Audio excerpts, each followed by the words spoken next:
Desde tiempos inmemoriales, el ser humano ha sentido una extraña atracción por lo oscuro, por lo prohibido, por aquello que escapa a la razón. Esta fascinación encontró su máxima expresión en el romanticismo, un movimiento cultural y artístico que surgió entre los siglos XVIII y XIX como una reacción contra la racionalidad ilustrada. En lugar de la lógica y el orden, exaltaba la emoción, la pasión y lo sublime. Se fascinaba con la naturaleza indomable y con la individualidad del ser humano, a menudo retratado en conflicto con fuerzas más allá de su control, como el destino, lo sobrenatural o la propia locura. El ejemplo perfecto para entender esto es la famosa pintura El caminante sobre el mar de nubes de Friedrich, una pintura que encapsula la esencia romántica en todo su esplendor. Un individuo solitario contemplando un paisaje imponente que lo sobrepasa, que lo hace ínfimo, perdido entre la grandeza y el misterio de la naturaleza. Pero esta atracción por lo desconocido no se limitó a la puesta en escena de la naturaleza, sino que también se adentró en lo macabro y en lo sobrenatural, dando origen al romanticismo gótico, un subgénero casi primo hermano del romanticismo, donde la belleza y el horror se entrelazan en relatos de castillos en ruinas, almas atormentadas y criaturas de la noche, creando una atmósfera de deseo y peligro que sigue cautivándonos hasta el día de hoy. Autores como Edgar Allan Poe, Mary Shelley y Bram Stoker cimentaron las bases de este género con obras inmortales. Con el tiempo, el romanticismo gótico encontró su expresión en el cine, especialmente en el expresionismo alemán. Nosferatu, de 1922 de Murnau, es una de sus máximas expresiones. Una película que, con su uso magistral de luz y sombras, creó una versión del mito vampírico que no solo cambió la historia del cine como pionera en el horror, sino que también creó un nuevo personaje, un nuevo Drácula. Es en este contexto en donde encontramos a Robert Eggers, el cual se erige como un director que ha rescatado el folclore y la mitología del vampiro en su reinterpretación de Nosferatu del 2025. Eggers no solo toma elementos de la versión de Murnau, sino que también añade su firma estilística, un apego minucioso al detalle histórico, un manejo del simbolismo visual y una narrativa que profundiza en la psicología de sus personajes. Pero sobre todo, exploró un tema que nos sigue inquietando, la relación entre el deseo,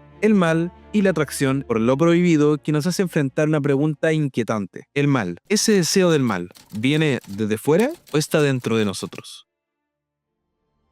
Does evil come from within us or from beyond? La película nos presenta a Ellen Hutter, una joven atrapada en una profunda sensación de vacío. Su padre, incapaz de entenderla, ve en su melancolía una amenaza y planea enviarla a un reformatorio. Su esposo, aunque la ama, no alcanza a comprender la angustia que la consume. Ellen se siente sola, prisionera de una vida que no le ofrece respuestas. En su desesperación, eleva un ruego al cielo pidiendo la llegada de un ángel que la libere de su tormento. Pero su súplica no convoca a la salvación, sino a Nosferatu. Su llamado despierta a la criatura que no aparece como un redentor, sino como un eco oscuro de su deseo reprimido.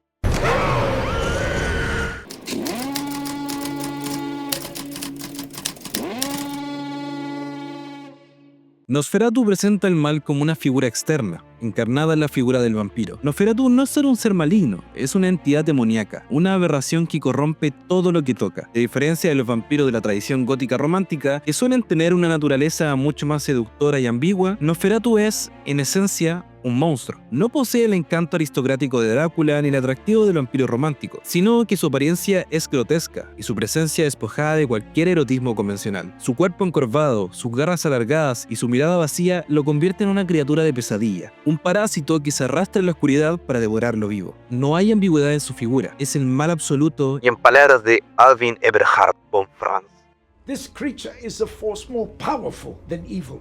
It is death itself. Sin embargo, lo que logra Robert Eggers con su Orlok es algo fascinante. De alguna manera, sin traicionar su naturaleza monstruosa, le otorga una presencia asquerosamente atractiva. No en el sentido físico, sino que en el magnetismo de su puesta en escena. Su porte, su bigote delgado y su cabello nos remiten a los condes antiguos, a figuras de una aristocracia olvidada que aún conserva vestigios de su esplendor. Su vestuario es un detalle sumamente cuidado en la película, evocando un realismo folclórico que refuerza mucho más su aura espectral. Orlok no es solo una criatura del horror, es un reflejo de una nobleza caducada, un eco de un pasado que ya no pertenece al mundo de los vivos. Entonces tenemos este contraste entre lo grotesco y lo hipnótico que hace que Nosferatu sea inolvidable. Y esto es porque Eggers juega con la estética de la decadencia. Orlok es repulsivo, sí, pero también es majestuoso, como una reliquia de otra era que aún impone su presencia en la oscuridad. Y esto lo vuelve mucho más aterrador, porque no es simplemente una bestia, sino un depredador consciente de su propia historia, de su lugar en un mundo que ya no le pertenece, pero que sigue habitando como una sombra imposible de erradicar. En el cristianismo, la vida y la familia son pilares fundamentales, reflejo del orden sagrado establecido por Dios. El vampiro, en cambio, es una negación de este orden. No puede crear vida, solo consumirla. No forma lazos, solo los destruye. Al alimentarse de la sangre de sus víctimas, Nosferatu corrompe el principio de lo sagrado, pues la sangre es símbolo de la vida dada por Dios. La existencia de Nosferatu es una afrenta a la creación divina, un eco del pecado original que llevó a la humanidad a la caída. Pero hay que dejar algo bien claro: el vampiro no solo ataca cuerpos, también ataca el alma. Nosferatu es una fuerza que infiltra y corrompe, que convierte hogares en lugares de muerte y desolación. Su llegada no es solo la de una criatura nocturna, sino la de un principio maligno que busca desmantelar los fundamentos de la existencia humana.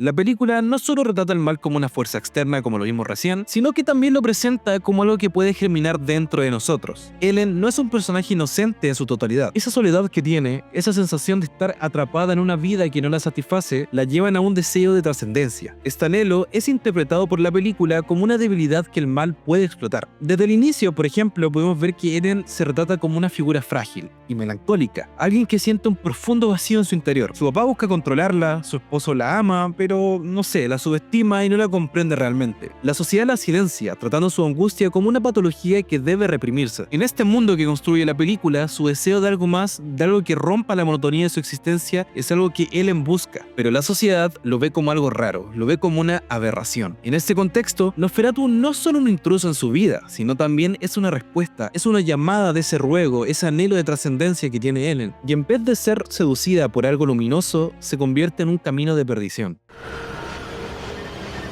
La película entonces sugiere que el mal, el deseo, la pasión, no solo llega desde lo desconocido, sino que también nace en lo más profundo del ser humano cuando no se enfrenta a sus propias sombras. Ellen, en su deseo de algo más, de algo que la saque de su vacío, termina abriendo la caja de Pandora, es decir, la condena de toda una ciudad.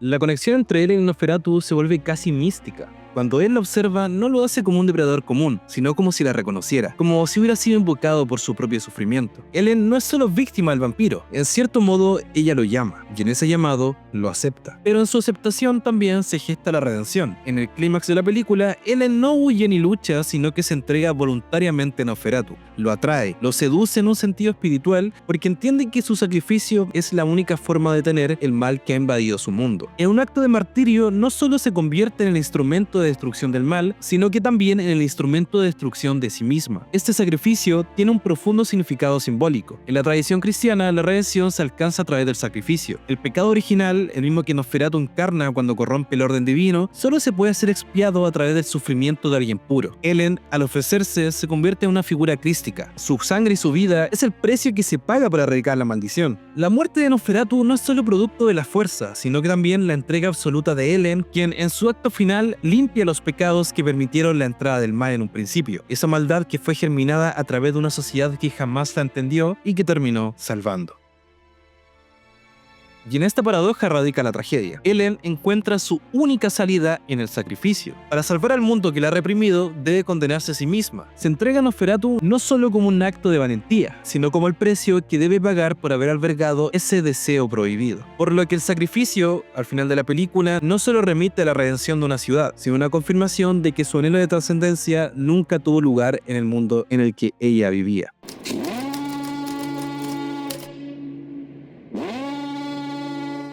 Nosferatu encarna el mal absoluto, pero su llegada no es solo un golpe del destino, sino la consecuencia de un anhelo que ya existía en él. Entonces, la pregunta que hicimos al inicio de si el mal es una amenaza que nos acecha desde fuera o es algo que nosotros mismos invitamos a entrar, bueno, la respuesta es que ambas cosas son ciertas. El mal necesita una grieta por la cual filtrarse, y esa grieta suele abrirse desde dentro. Ellen es la clave de todo. Si su corazón no hubiera estado vacío, si su alma no hubiera clamado en silencio por algo más, Nosferatu tal vez no habría tenido poder sobre ella, pero lo tuvo. Y a través de ella arrastró su mundo hacia la ruina. Su historia es la de alguien que, al buscar sentido en un mundo que la asfixia, termina encontrando su propia destrucción.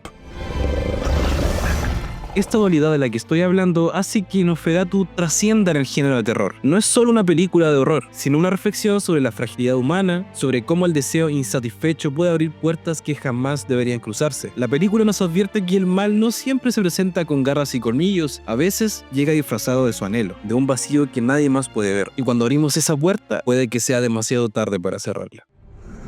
You must bow to it. Crazy style.